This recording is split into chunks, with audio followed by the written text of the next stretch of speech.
Heidi reporting with our principal, Mr. Popp. Today we will be discussing when we will be able to get back onto campus. Okay, so Mr. Popp, I know that your job certainly does not stop, and it is probably difficult during this pandemic. So what is your job while we are not here on campus?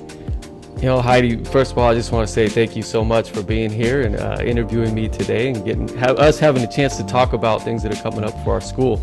That's a great question. Interestingly enough, while you are at home, the production does not stop here. If you were here on site, you would see we still have a large number of staff members that are here. Production in our library where we're distributing textbooks, assignments to students, troubleshooting any Chromebook or internet issues that may be happening. We are trying to do everything we can from really 7:30 in the morning till noon to make sure that the production that you're able to connect with your teachers from 12 to 3 for your classes. What I'd like to share now is just kind of what we've been working on most recently, because we've had a lot going on, a lot of meetings and planning and collaboration and preparation, hopefully for a return of students very, very soon. And specifically for you and some of the other seniors, we're gearing up next week for a large production of our College Knowledge Week. So you're gonna have to wake up early, because from 8:30 to 11:30 every day next week, we're gonna have some application workshops for you. Okay, well, make sure you guys wake up at 8 to 11:30 for those college workshops. A lot of people have questions about when we're coming back to school and when we're going to get on campus. So is there anything that you and our staff are doing to get us back onto campus sooner? Yes, in fact, I have a meeting to plan and prepare for this in about 30 minutes. We've been preparing since March to have students back on campus. And constantly following the safety guidance and guidelines from the state of California and the county. And you may know this, but every Tuesday the county updates, or the state updates where the counties are in their color tiers for identifying the spread of the pandemic. And unfortunately, every week for Tulare County, we've stayed in the most widespread purple tier. And we're checking that every week, because as soon as we're able to move into that next color tier, that red tier, we can really start planning. We'd be a few weeks out from possibly being able to return under safety guidance and a hybrid model. And I'm really, really hoping that can happen by January. I mean, some good news for us in our state and right here in the Central Valley is that we've seen some districts in Fresno County, they've been in that red tier now for a little while, and they've been able to move there. So I'm hoping we're going to get there very, very soon. I know it might be hard to tell behind the face covering, but I'm smiling as I just think about it. Yes, I'm sure everyone back at home is happy as well. So is there any hobbies that you have picked up on during the pandemic? Anything that you've been excited for, or just new things that you've learned while being in a pandemic? I've done more cooking, I would say that, yeah.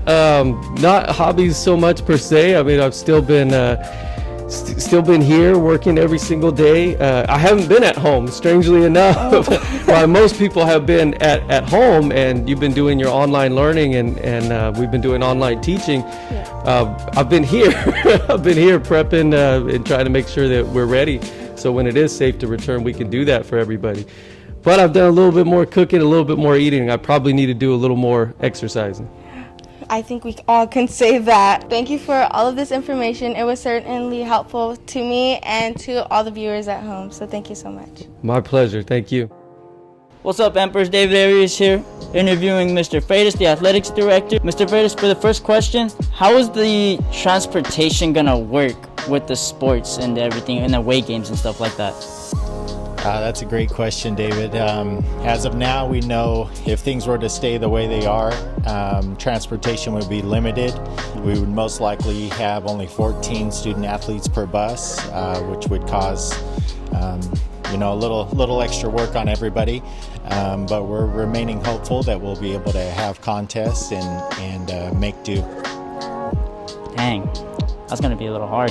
Yeah, we're working with the district right now. Hopefully we could come up with a plan that would allow student athletes to travel with their parents to games as well, so that'll help out.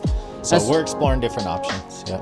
We see different people practicing like tennis, we see soccer starting practices, cross country is going to start up soon, football. Where is that going to lead? Like, is it going to be, because it's a lot of restrictions.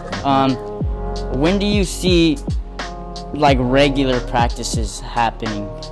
Good question, and I'm sure it's on a lot of minds of our students here at DETV. So our ultimate goal right now is to have a safe return back to conditioning. So we're going to start slow, so to speak, getting our student athletes moving again after these last several months of being sedentary and, with Zoom meetings and Google Meets meetings and sitting in front of the TV, we're not as active. So our main goal is to safely return, not only following guidelines, but also making sure that we're easing into it, so to speak. There's so many variables that we do not control right now, so we want to try to focus on the things we can control. Showing up and getting better every day has been a big focus for our coaches, and that'll bleed into our student athletes as well. We just want to make sure we're ready to go when the season kicks off. Yeah. So just to clear up, it's not really up to you guys to actually put up the sports and everything. It's like with it's all district, then Popp, and then then we can actually do the sports, correct? Yeah, so the things that are out of our control is obviously Tulare County, we're in the purple tier right now. Yeah. So a lot of it has to do with the county health guidelines that we have to follow. So we're doing our best to make sure we follow those. And then the CIF will decide on how the season's going to look moving forward.